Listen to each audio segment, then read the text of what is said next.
So how does all this end up with peace? It doesn't. And that's my bottom line. I think the truth is as following. When this is over, you will have either Palestine or Israel, but you won't have both. Douglas Macgregor just claimed that the genocide in Gaza means that there will eventually be no Israel or no Palestine, that this process will not produce peace. And in this clip, he also gets into the twisted incentive structure for war profiteers to benefit off of these endless wars and endless proxy wars, regardless of the presidential occupant and regardless of whether it serves America's interests. So let's get right into it. Please like the video and subscribe to the channel. And I've spent time in Israel. I actually like the Israelis personally. I thought very highly of their senior military leaders. But they've made it very clear that the only outcome that is acceptable to them is for Israel to grow larger and stronger at the expense of the Palestinians, their homes, and their position inside Israel. They have reasons that are demographic and reasons of strategy. The Israeli state believes that they are most secure when the rest of the region is balkanized, when it is divided and people are killing each other. They like that because they translate that into security for Israel. I see no evidence for that mentality changing. And I think people have to understand that I think still, even at this point, at least 80% of the Israeli population supports that. They may not like Mr. Netanyahu. I don't know of anybody who does. But that doesn't make any difference. He's viewed as a man of intelligence, as a man who is ruthless enough to make all of this happen. And we are regarded as the subordinate vassal of Greater Israel. And they expect us to support them regardless of whatever they do. That's exactly true. We saw that with Iran and sucking the U.S. into a war with Iran. Even when the U.S. was negotiating with Iran to normalize relations, that's when we started a bombing campaign, and thankfully there was an off-ramp because Iran didn't behave in the way that the neocons and Zionists said to try to wipe Israel off the map or kill as many American and Israeli soldiers as possible. They didn't, and they tipped the president off to it. So he's exactly right. He's also right about what the clean break strategy means, and what he said it and how he said it was that they want the neighboring states fighting each other and destabilizing.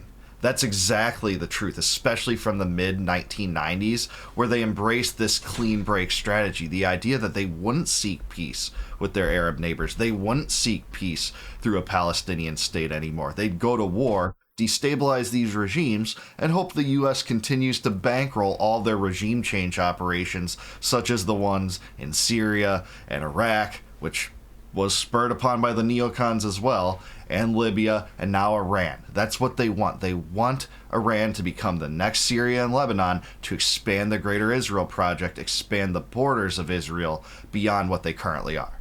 Thus far, that's exactly what we've done. Well, I watched a video of Ted Cruz today. Where else would he be? In Israel. And another pastor from Christians for Israel or some other non sequitur like that. And the message was that Israelis, Jews actually, the pastor said, Israelis, Ted Cruz said or implied, are not just the chosen people, the superior people, and the rest of us, including the United States of America, explicitly stated at this conference today, are above the rest of us, and their interests must prevail. Well, that's completely in line with what Ted Cruz told Tucker Carlson, that when he became a senator, he made it a point to be the most pro-Israel senator in the United States Congress. Not the most pro-American senator, not the most pro-Texan senator, not the most pro-patriotic senator, the most pro-Israeli senator. That was his top prerogative. You can see how his hierarchy of values forms, where Israel's at the top, and then it's a conspiracy that, Israel has disproportionate influence in our government. And then he went on to lambast Tucker by saying, you're just so obsessed with Israel, 3 minutes removed from saying that. That's beyond bizarre, and more Americans are catching on. That's the good thing. It's difficult for sane, rational people to compute all that, Colonel. How did we get to a stage where one of the most senior politicians in America, Ted Cruz, is openly stating that it's not America first, it's Israel first? Worshipping at the altar of Israel is financially very rewarding, George. I can't emphasize that enough. When we talk about these wars, you have on the one hand this sort of money laundering scheme that Tucker Carlson rightly described, but you have to look at the bank accounts. There are some investigations underway of senior senators who've received millions of dollars as a result of this, what we call laundering operation. But it's more than that.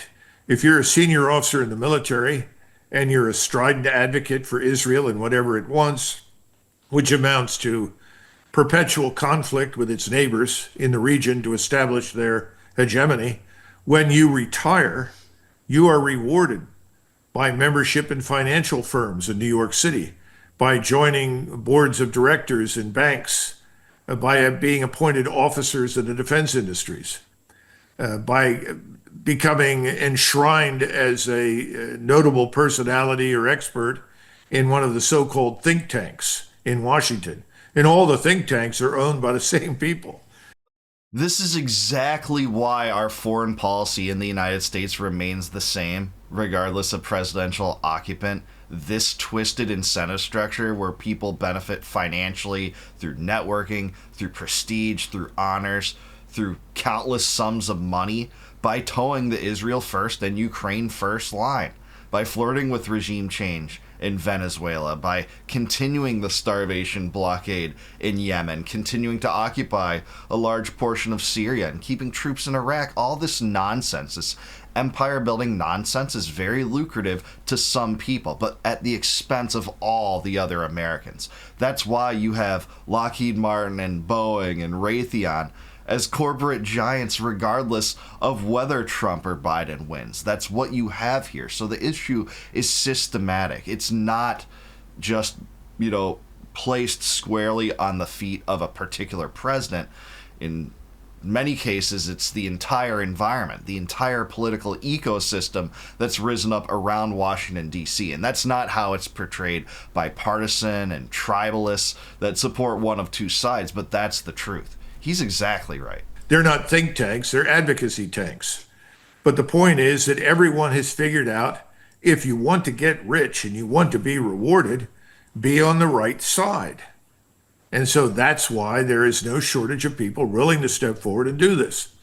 The danger for someone like President Trump is that there is an inexhaustible supply of sycophantic generals who will tell him whatever he wants to hear because it's financially rewarding to do so. The problem is, at some point, it's going to become militarily disastrous and strategically catastrophic for us. When that happens is anybody's guess, but I think we're closer to it now, as you mentioned at the outset, than perhaps we have been in decades. Yeah, that's exactly right. And this is Colonel Macgregor. He's actually a war hero. He's a brilliant soldier, a great commander, and he's saying this about the current U.S. military and, generals that want to line the pockets of the regime, have these lucrative ventures into war. So people will call him anti-military, but there's no one more pro-military than Macgregor, despite the fact that, of course, he wants the military to be preserved for actual defense. Imagine that. Not for regime change operations, not for foreign wars. He wants the U.S. military to be used for what it was intended to be used for. They'll call him treasonous and anti-military, and he wants to collude with Qatar and Russia and all this nonsense, right, that they say about Macgregor. But he's the true patriot among a vast sea of stooges and legions of war profiteers and war hawks in D.C., as far as I can see it. And man, I have to hand that to him. He's exactly right, too, that America has become something of a vassal state to Israel. And if you don't think that's true, just look at how America behaves when Israel is attacked by, say, the October 7th attacks, which, by the way, the IDF killed several hundred of the 1,200 people there through the Hannibal Directive. But also in comparison to Israel's strike against Qatar, another ostensible U.S. ally. Well, in the hierarchy of allies, Israel always comes first. And, Trump can pretend to be as upset about that bombing in Qatar as he wants, but there's never going to be any repercussions for the Israeli regime. There's never going to be repercussions for Netanyahu. Instead, Trump's going to plead for the charges of fraud and corruption to be dismissed for him in the Knesset, as he just did, 2 weeks ago? And he's done constantly. There's never going to be any money cut off for Israel until the Israel first mentality is dead for good in the United States. And I'm happy to say we're headed in that direction. We're not there yet. Obviously, AIPAC, the UDP, and other facets of the Israel lobby maintain such power and control over our government and over our bureaucracy and over our president. I hate to say, ask Miriam Adelson how much influence she has, because she pretty much got to handpick this cabinet, it seems. But in 10 years or so, that might not be the case. And there's been a 50-point swing in terms of sympathy heading toward the Palestinians and away from Israel since October 7th. And that is amazing.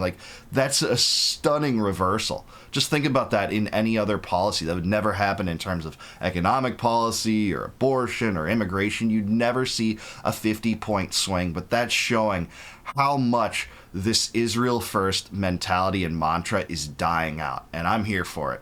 It's one of the biggest sources of hope I have for the future, and I hope it continues, because we're seeing it play out along demographic lines where it's mostly younger people turning away for the first time from this mindset. I've never seen it in my lifetime. But what do you think? Let me know down below. Is Douglas Macgregor right? Will this war culminate, and not even a war, a genocide, will it culminate in either Israel not existing or the Palestinians not existing? Let me know down below. Please like the video, subscribe to the channel, subscribe to George Galloway. He's awesome. Great show. Really appreciated this interview. And if you like this video, please consider becoming a YouTube member. You can do that by clicking the join button below. That would mean the world to me if you join and help support the channel that way. And in return, I'll give you access to all my videos before they go live to the general public on YouTube. Also, if you want a free copy, a free digital copy of my first book, Compact of the Republic, click the link in the description below. It's libertyvault.net. Go there, plug in your email, and I'll send you a free copy of that book. It shows how the originally decentralized political system of the United States was perverted and turned into a centralized world empire, much to the chagrin of me and true patriots. And until I see you guys next time, no more war, no more debt, no more inflation, and no more empire. Peace out, guys. Catch you in the next one.